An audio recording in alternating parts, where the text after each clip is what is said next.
everyone. Hey, Scott. Welcome to Academy Alive. Scott, I love your fire I see going on in your background. That makes me realize that it is getting a little cooler. Holiday season is approaching, and this episode is all about connecting with friends and family. Aww. Yeah, that's right. It's getting chilly, feeling cozy, want to connect with the people around us. I've got a drink in my hand. I'm ready to go. So ready for winter. Let's check in with Ginger Bartender. We got a great packed show. So let's just jump right into it. Hey everyone, welcome back to another episode with me, the Ginger Bartender. My name's Steven Halpin, and this week we're celebrating Friendsgiving. No matter what it is, no matter what the shape or size of it is going to look like, we know this year is different. But one thing is consistent, is the fact that we're probably going to be drinking. Whenever I'm invited to a Friendsgiving or I'm hosting, I'm always the person that's responsible for the drinks. But that doesn't need to be a stressful thing. And I want to show you how it can be quick and easy with some readily found ingredients that you can order from a delivery service straight to your door to be able to make a delicious, quick and easy punch. So first things first, we're going to need some ice. You could freeze a big block of ice to be able to put in here as a base. For me, I'm gonna just use some high quality cubes and throw this on. We can add more in later on as we need, but for now, this is just to start everything chilling down. So we're gonna start out with a liter of cranberry juice.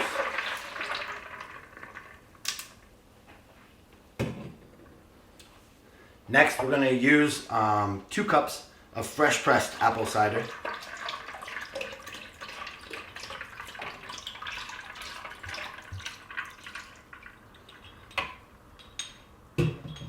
We're also going to do 2 cups of ginger ale. It's about 1.5 cans.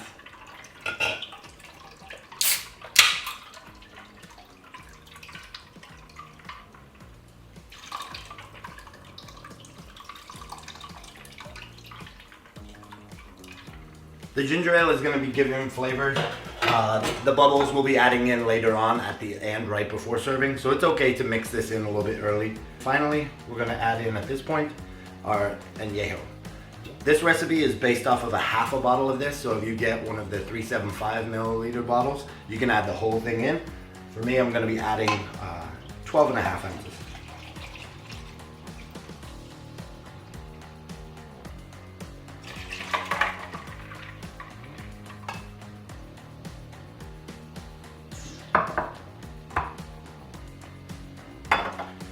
And then we're going to just give this a stir and let all of those ingredients kind of sit together. This is the part that you could have done in advance before your guests arrive or before you head out. This is the kind of thing that you could have pre-batched. And then we'll let this mellow and chill out for at least an hour. Get yourself outside, go do something for a little bit, and then come back and finalize this cocktail. I'll be right back. Do what you had, what you lost. Thunder only happens when it's raining. Players only love you when they're playing. And they will come and they will go.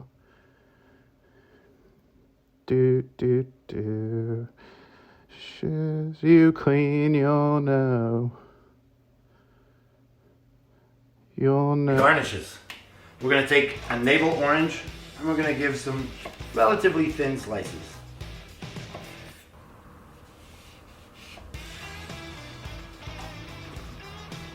And you can go ahead and add in one of these into each of your cups. Smaller ones on the ends are going to be the best for this. And then maybe 3 or 4 cranberries into each cup. Perfect. Place your oranges in over the top.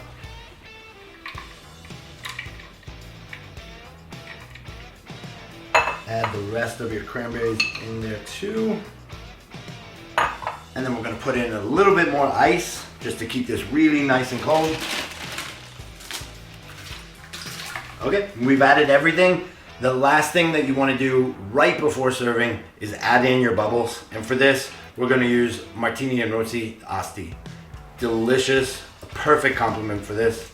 And really, you can find it almost anywhere. You can let it go if you want to, or control it as you like. And then you're gonna just gently pour over the top.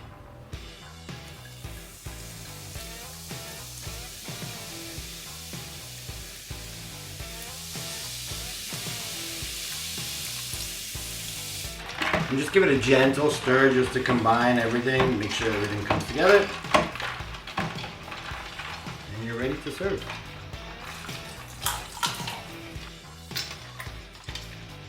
And there you have it. No matter what your Friendsgiving looks like, this should be the perfect cocktail for all occasions. I hope you enjoy it. I hope you try it. Let me know what you think of it. Stay safe these holidays, and I will see you very soon. Cheers. Hi everybody, my name is Egor Polanski, aka The Main Nerd, and welcome to The Corner.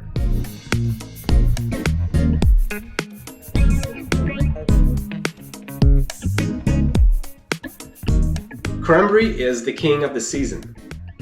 Today I'm going to show you how to turn this into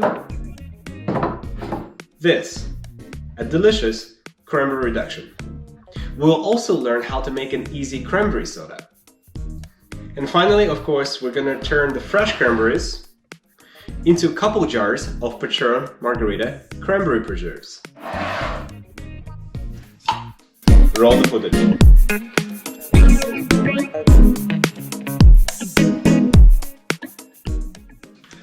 Alright, first let's talk about the Ocean Spray cranberry juice. I'm sorry Ocean Spray, but it's not really such a great stuff. If you look at the ingredients, it has water, cranberry juice concentrate, sugar, and a bunch of acids to preserve the flavor. But you can turn this into delicious syrup or reduction. For that, let's go to the kitchen. To reduce Ocean Spray cranberry juice, start with adding 16 ounces of juice into the pan. Add a couple sprigs of rosemary to add a nice wintry flavor. Bring everything to the boil and reduce to half of the volume. Then add 8 ounces of sugar or honey. Stir it down until dissolved. Let it cool your liquid. Strain, bottle, and keep refrigerated Now since for we're 1 done to with 2 our weeks. Now once we have our cranberry reduction ready, let me show you how to make a perfect aperitivo cocktail that will get your holiday party started. And this drink will be a very familiar variation on the classic Cosmopolitan. Let's check it out.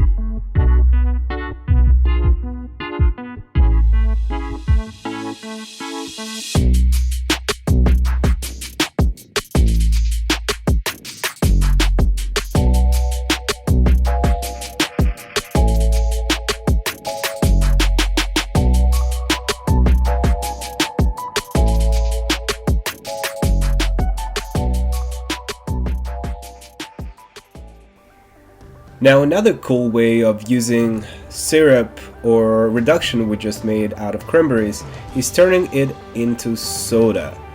A good idea is to use one of the ice soda siphons that are widely available via online stores. Just add a couple ounces of our syrup or reduction and mix it with sparkling or still water, fill out the ISI canister, seal it up, charge with CO2, and you're ready to go.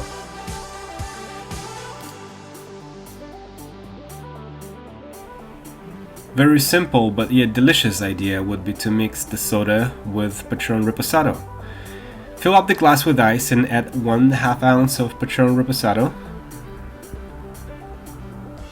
Then using your ISI siphon, just top it up with cranberry soda.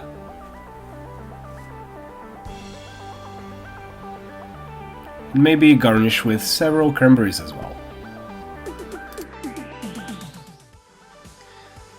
And finally, of course, there's nothing like working with the fresh cranberries. What I prefer is to turn the fresh cranberries into cranberry preserves, because we cook them down, we add a little sugar, and we're also gonna add a little bit of tequila in here. This is a perfect ingredient to put in a cocktail and on your morning toast. To make Margarita cranberry preserves, you need organic cranberries, Patron citron lime, actual lime, a little bit of grapefruit juice, sugar, and water. Start with heating up your stove, add water, then add your cranberries. Pour about 2 ounces of citron lime, add sugar, add grapefruit juice, and zest lime, and then squeeze that lime. Simmer for about 45 minutes and collect the skimmings if those occur. Cool it down and seal it in the mason jars.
Oh, come on again.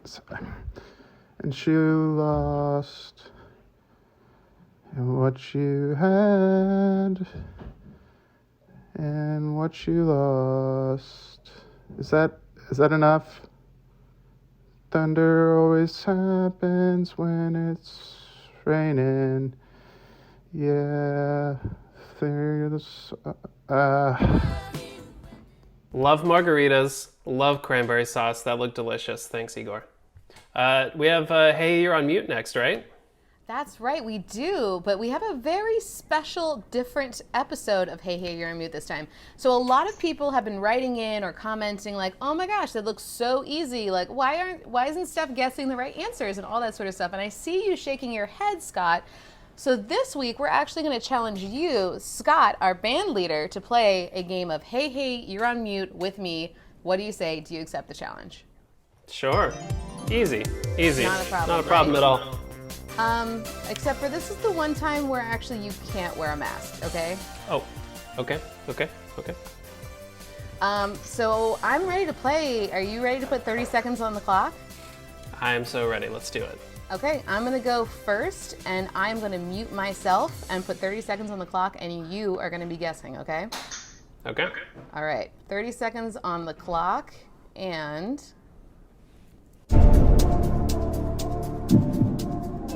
Piece of pepper. Pick a pepper. Mustache on a bird.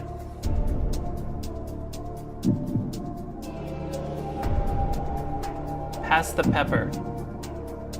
Pass the bird.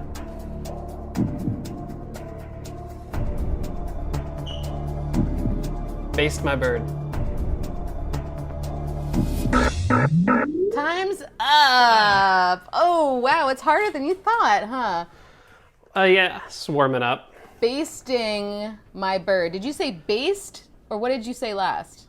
I said baste my bird. All right, that's very close. We'll have to go to the judges and see whether or not that they'll allow it.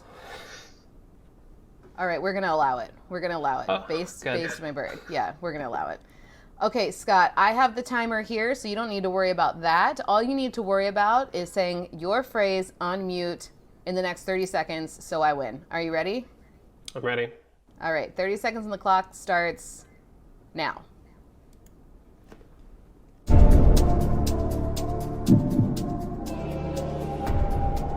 Pumpkin, nog, and meringue. Basting again? Meringue.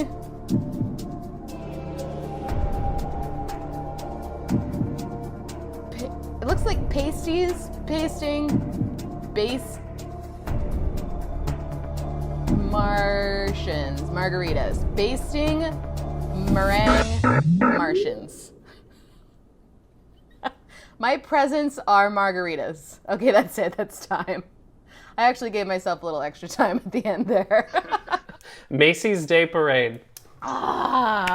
Macy's also looks like basting, which I should have known was does. not repeated because that wouldn't, everything, this is a basting themed edition of Hey Hey, You're on Mute. All right, we're on to the next one. I'm ready to put myself on mute. We got 30 seconds on the clock here. Are you ready, Scott? I'm ready. All right.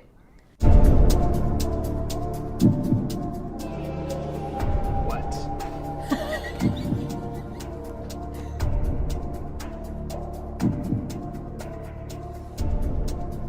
Simply Perfect Pumpkin Pie. Yes.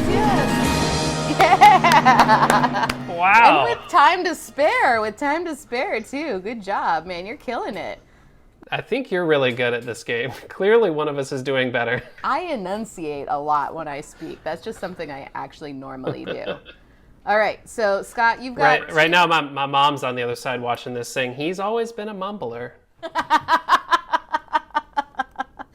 All right, it's my turn to try and come back. You've got two points, technically. This is my chance to come back. I've got 30 seconds on the clock. Are you ready? Yes. All right, 30 seconds starts now.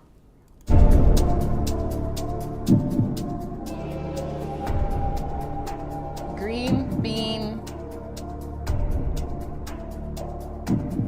Oh, it looks like almonds. Green bean.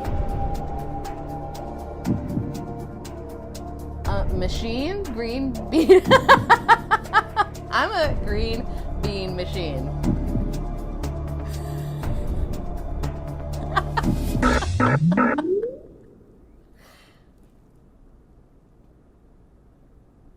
I have no idea what that last word is. That's time. That was green bean almondine. Almondine. Oh, Yeah. See? Okay, all right. Well, at least I was really close. I was like, it's definitely almond something. To be totally transparent, I had to Google that before we did this. We'll thank the producers later for that one. Okay, we've got 15 seconds on the clock left over for the lightning round. I won't be able to win, but why not just do the lightning round anyway? 15 seconds on the clock. Are you ready to end this game? Let's do it. All right, 15 seconds. I'm gonna put myself on mute now.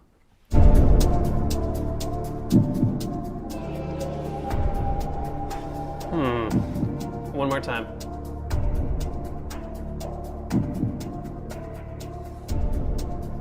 Best something ever. Best year ever. That's clearly not it. No, it's best band leader ever. See, that's why I didn't get it. I don't know any of those. You're like, best band leader? Who would that be? Okay, well, we might as well just keep going. Let's put 15 seconds on the clock, and I will try and get one final point for this game. All right, you ready? Yeah. All right, 15 seconds starts now.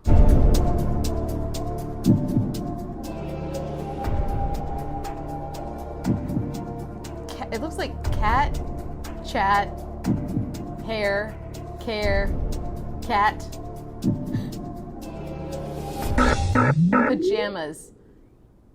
What is it's like a sentence? Cat's pajamas. Can-shaped cranberry sauce. Cranberry sauce.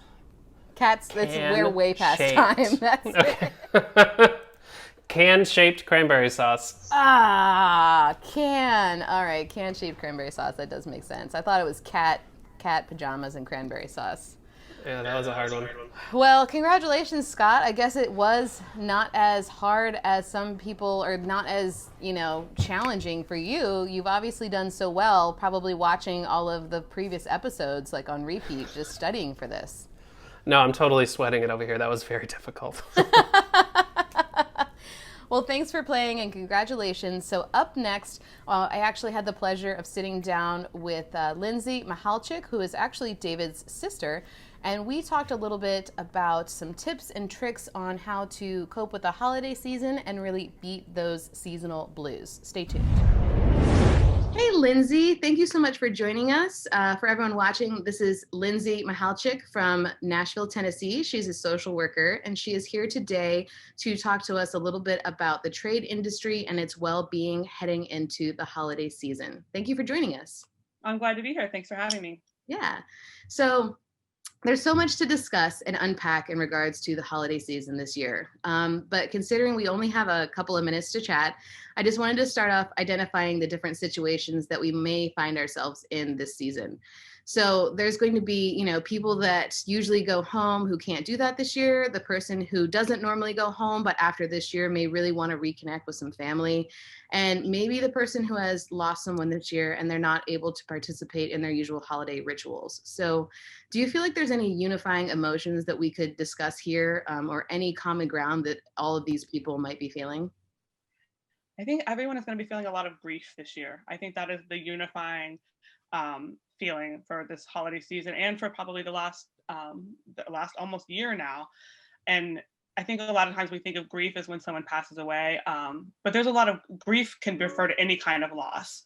Grief can refer to the loss of family time. It can refer to the loss of like a sense of normalcy. I know your industry has been hit really hard, with so many places, businesses and bars and restaurants having to close down, and we don't know if they're going to reopen or what that's going to look like, and so many jobs that have been lost.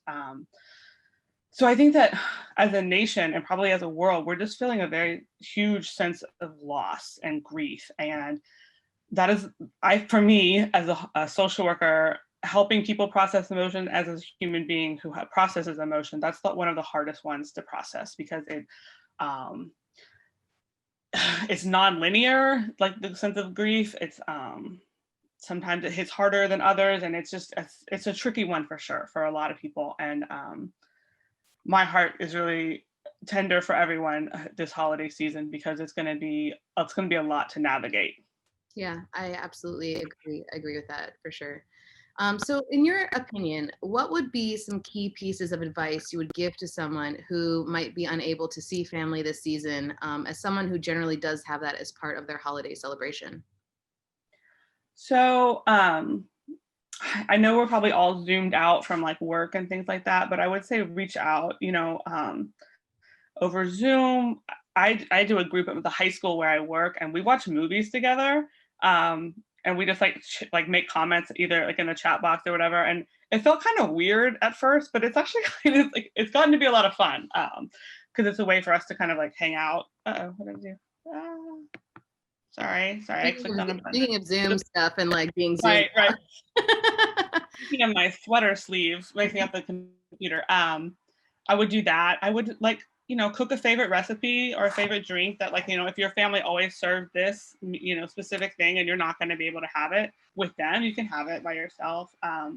You can see what sort of opportunities there are in the community to connect, in a social distancing sort of way. And I feel like the holiday season is always like rife with expectation, like you expect to do this and this and this, and people get really stressed out because the tablecloth, isn't ready, or this isn't ready, or something's not perfect. And I think this is the year, especially this year, to let that go, and just do what you can, do it, and your heart feels right, do what feels safe for you. I love that twist on it, because I know a lot of people they want the holidays to be perfect, especially if you have kids or you're, in charge of the household. There's so much stress put on you to get all of this stuff done. Like, what if you reframe the conversation in your own head about what your expectations are on the holiday and take it as like, wow, this year I don't have to put all that stress into it. Maybe this is the Right. I get to take a deep breath and like relax a little bit over the holidays, and then you can Yeah. maybe find a little bit more joy in that, right? Yeah. Exactly. Find the joy where it is to be found. Absolutely. So, many people have experienced loss in a lot of different ways this year, but I want to specifically speak financially because I know the trade industry, as we mentioned, has been hit really hard. How would you advise someone who to mentally frame potentially not being able to be in a position to comfortably gift as they would normally? Um, I think there's a lot of ways to give, and there's a lot of ways to serve, and I think this is where you need to be creative, and we might not all be. I always love like a handwritten note or a letter means a lot to me. Um, and if you don't feel like you have a gift of words, or are you not comfortable in your writing, the library is always free, and you can use somebody else's words. But I remember in college when none of us had any money, my friend used to like find poems, and he would send us like make a copy of a page in a book of a poem that reminded him of us. And I always thought that was one of the most touching things that you can do. It doesn't have to be a lot. You can make something. You could just call someone and spend time with them over the phone. Yeah. I love that. The poem thing is that's really awesome. And that's something that I know I personally would look over repeatedly or put it in a frame or something like that and keep it because it's very sentimental, you know? Yeah. So another conversation, if you are able to connect with your family this season safely, I think it's important to touch on how to handle maybe family disagreements or volatile conversations in an environment that is already pretty hot and touchy with a lot of people right now for so many different reasons. So how can you give any tips or tricks on how to navigate a potentially stressful family situation, whether it's virtual or in person? Well, that's like the question of the hour right now. And I would say, and I always talk to the people that I work with, is that your safety comes first. And if you feel unsafe in a situation, that you need to get out of it if you can. There are a lot of hot tempers right now and sort of emotions running wild. And I think you sort of need to look for yourself and see what you're comfortable with. What are you willing to put up with, to make to your holiday? It's your holiday too, and you shouldn't have to put up with somebody saying something that is potentially harmful to you or to someone that you love. Yeah. Yeah, I agree. Absolutely. So I have one final question for you. In an overview kind of perspective, what would you say are some rituals or exercises to promote a healthy mindset if you may be struggling with any depression, loss, grief, as you mentioned earlier, this holiday season? Like, how can we really stay positive and get through this together? All right. So I think the three most important things are breathing and moving and drinking water. Those are the three things that I sort of try to do every single day. Um, unclench your jaw, drop your shoulders, all that sort of thing, because we are holding a lot of tension right now, whether it be political or COVID or stress or financial or just regular holiday stress or grief of missing somebody. We are holding a lot of stress in our bodies right now. And collectively, this is a traumatic experience that we're going through this pandemic. And you can't really recover from trauma while you're going through trauma. The best thing we can do is to just kind of get through it all together as best we can. So I would remember just to take some deep breaths, move as your body is able. I know we probably all have different physical abilities, but so it might look different for people. Some people can bike and some people can walk, but if you're like, if you have physical limitations, do what you can do. Drinking water is really important, and I think a lot of people forget about it, but those are all three of those things are free. You can move, you can breathe, and you can drink water for free. And I think those are really just really helpful. And I meant to, but I can share with you to make sure that if you're feeling like you might have a problem with depression or you need to reach out, put the suicide hotline in your phone before you need it, either for you or for a friend, because when you need it is not the time to have to go looking for it. Absolutely. There's a lot of resources that you can sort of prepare yourself for to have sort of as a bank just in case. And I think that the breathing and the moving thing is so important. And I notice myself, I do a ritual before bed because I like clench my jaw sometimes just thinking about things. And I don't even think about the fact that like my body, I'm physically stressing my body as well as my mind at the same time. And again, reframing the thought of like, I need to get over this right now and be happy and be productive because I need to move past COVID when we're still experiencing it. So such wonderful advice, Lindsay. I really appreciate. Oh, one more thing. Yeah, go for it.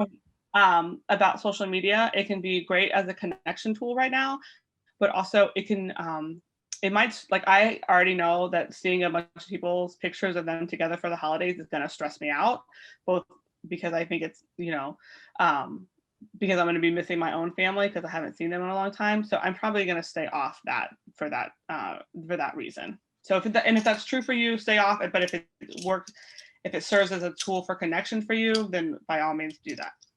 Absolutely. Evaluate your relationship with social media, specifically over the holiday season, I think is an amazing piece of advice. Well, we got to cut it, but Lindsay, thank you again so much. I really value your time, your expertise, and I know that your words will really resonate with a lot of people that are watching. I hope so. I hope you all have a good holiday season. Yes, and I hope you and your family have a wonderful holidays. Thank you.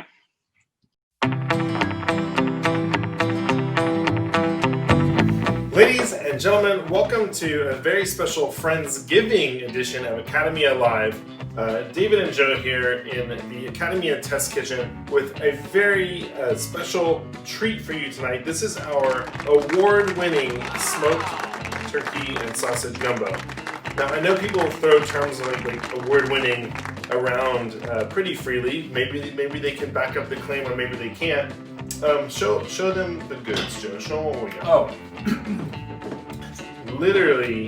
It's literally award-winning. This is the trophy. 2015 Fay Dodo Gumbo competition, the local gumbo competition, Austin. Your champions are right here at the test kitchen. Myself, my husband, and our neighbor Tad took home the championship trophy. And tonight we're going to lay out all the secrets. Neither of us are even remotely Cajun, but we make good gumbo, so you can take that with a grain of highly seasoned salt. Our tricks: smoked turkey. We do a smoked turkey named Dewey. A lot of times you'll see chicken sausage gumbo. We use smoked turkey. This is a laborious process. We've been working on this for days. Today is Tuesday. We started Friday night brining the turkey. The turkey was in the brine of salt, molasses, and water over 2 nights until Sunday morning. It was rubbed down with oil and kind of chilled for about half the day, and then it went into the smoker for about 6 hours. So a lot of steps there, but there's other faster ways to do a smoked turkey. And the other part of that is all of the bones and skin and things from that get turned into a smoked turkey stock, which is the liquid that's used in the gumbo. Yeah, crucial facts there. The key distinguishing features of the gumbo. Smoked turkey, and even more importantly, I would say, is the smoked turkey stock. Yeah. Because of our style of cooking, we don't really use recipes when we are making something that we're familiar with. But in the link there on the YouTube video, there is our best guess at a recipe. But I always tell folks, if this is something that doesn't require a lot of precision, like a soup or a stew, ish is a really good measurement. So what goes in the gumbo? The steps, the first thing we're going to do is make a roux, and we make a really dark, what they call like a chocolate roux. So we're going to make that roux. And then Joe has done all this prep here. Dice the veggies. So the trinity is the celery, the onion, and the green bell pepper. Okra is one of the kind of optional ingredients. There's a whole bunch of different ways to interpret gumbo.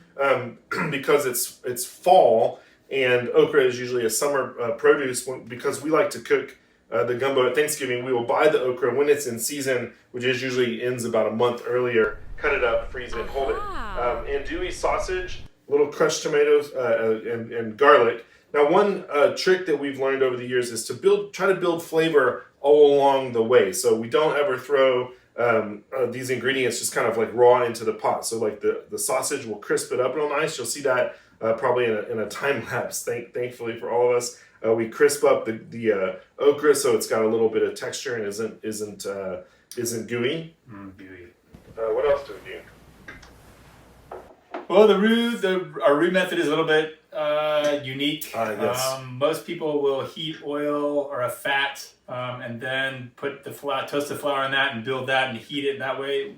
Our methodology we learned from our friend Todd Duplashane, who's a chef here in town. He toasts the flour first. Yep. It can be a little tricky in terms of like you don't want to burn it. You know, it's just like when you're cooking it the other way, but it's a little bit faster process because you're putting all the heat on that toasting of the flour and you're getting that kind of flour flavor kind of gone, and then you add the fats afterwards, and it's really. I think it probably cuts the time in half to make the quantity and darkness of the gumbo that we make. And speaking of quantity, we're making a big batch. This is something that we always kind of deliberately over prepare because it does take a lot of time. We usually only make gumbo once or twice a year, and then we freeze tons of it because in zipper bags or quart containers in the freezer, it'll last for a long time, and it makes a great sort of quick meal when you're ready for it. So I think without further ado, let's get cooking, huh? Okay, Let's do it. here we go, kids. Well, one of the most important decisions when deciding around what to have for dinner is actually to decide what you're going to drink for dinner, what you're going to drink while you're cooking dinner.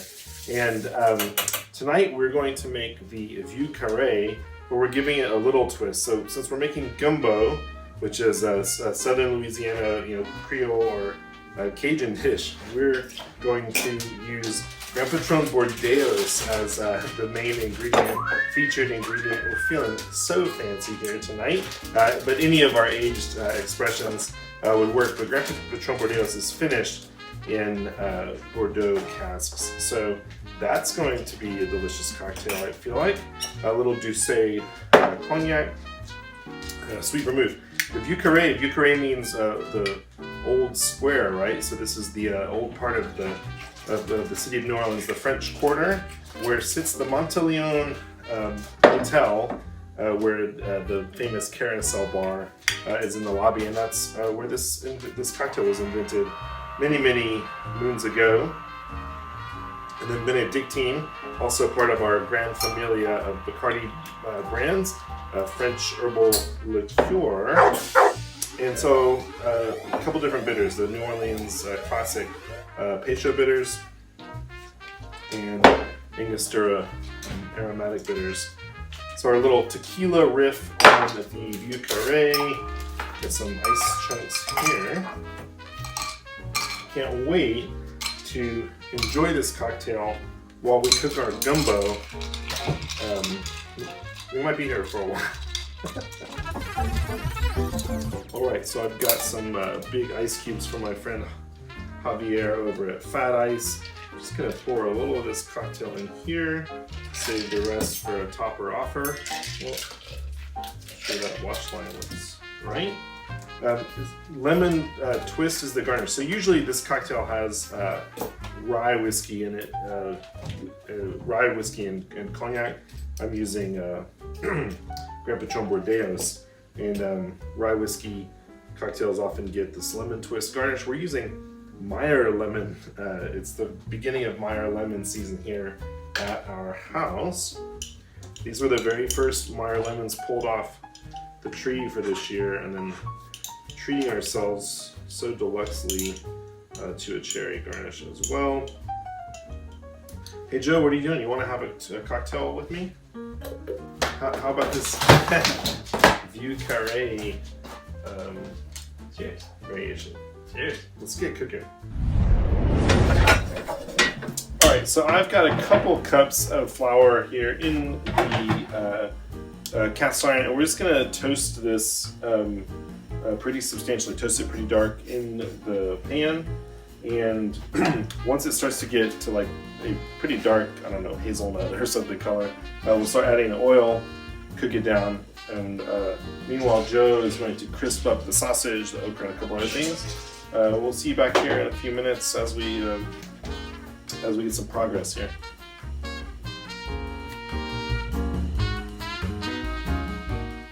Alright, you'll notice that the flour is taking on a really dark color, and you really just got to keep it moving Now that it's in this kind of like light sort of cocoa-y flavor, or I don't know, camel, whatever you want to call it, I'm going to start adding the oil, and we'll begin the process of making our roux.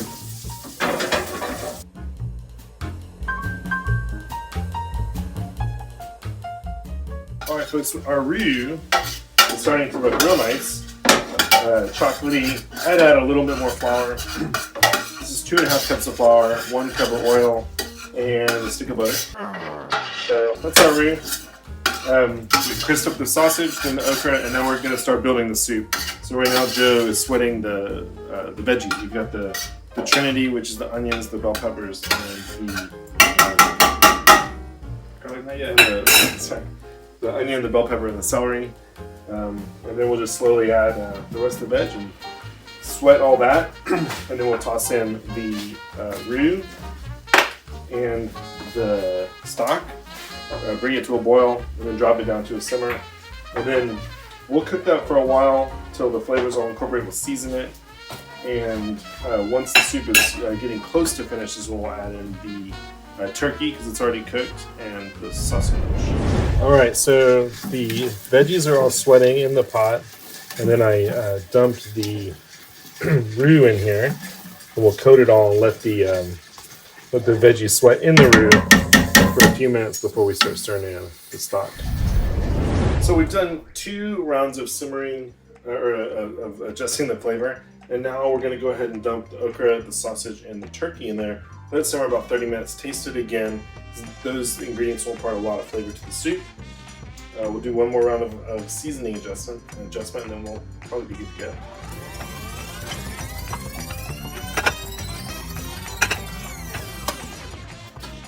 We did 2 cuts on the turkey. So there's most of it's kind of like a cube, like a, I don't know, 1/2 to 3/4 inch dice. And then some pieces are like a kind of pull, which will give it like 2 different types of texture.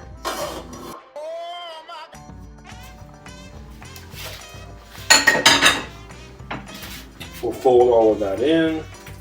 Maybe bring the temperature up just a little bit. This consistency looks really good. It smells incredible in here. And we'll be back and taste this in about 30 minutes. Well, it wasn't easy, but we did it. We got here. We're at the finish line. The award-winning gumbo. Neighbor Tad, Captain Tad, who smoked the turkey for us, has already fallen asleep, I'm pretty sure. But we've been working on this for, 4 or 5 days now. The gumbo is ready. A couple of classic accoutrements here. We've got some scallions, a little bit of flat leaf parsley we got from a local farm here called Two Fingers. And then some people put the filet in the gumbo to thicken it. I like to just use it as kind of an aromatic garnish. And then Crystal hot sauce is the only hot sauce. Although I'm going to taste it without that first. Let's see how we did here. Let's see if this is. We're also eating the gumbo out of the trophy. Yeah. Oh my god. Really good. Into this. You know what's going to be the best part about this? What's that? It's tomorrow morning. Oh yeah, the signature breakfast here at our house. Gumbo and eggs. Fried egg on top of gumbo bowl gumbo. Yeah, it's really good. Well, that's it. It was a pleasure cooking for you this evening, making drinks for you. Yep. Recipe is in the comments there. And I hope you enjoyed it. We'll see you next time on Academy Alive. Thank you. Happy Thanksgiving. Be safe with everybody. See you next time. Cheers. Well, that's our show, everyone. We had a great time with y'all, and we sincerely hope that you get the opportunity to, whether it's in person or virtually, spend time safely with your loved ones, friends, and family this holiday season. That's right, that's right. Make sure to like and subscribe on our YouTube channel here, where you'll find full-length videos of what we showed you here today. Awesome. We'll see you next time. Oh, by the way, did David send you this dossier about his gumbo? He did. It just got here It has like all of the awards it won. Like apparently it won a Nobel Peace Prize. This thing is stacked. Yeah, it's the official gumbo of the Brazilian rowing team. Yeah, apparently this was also the first gumbo in space on the Apollo mission to the moon. I think this thing won an Emmy in '93 for supporting actor. Wow, it must be some good gumbo. Oh.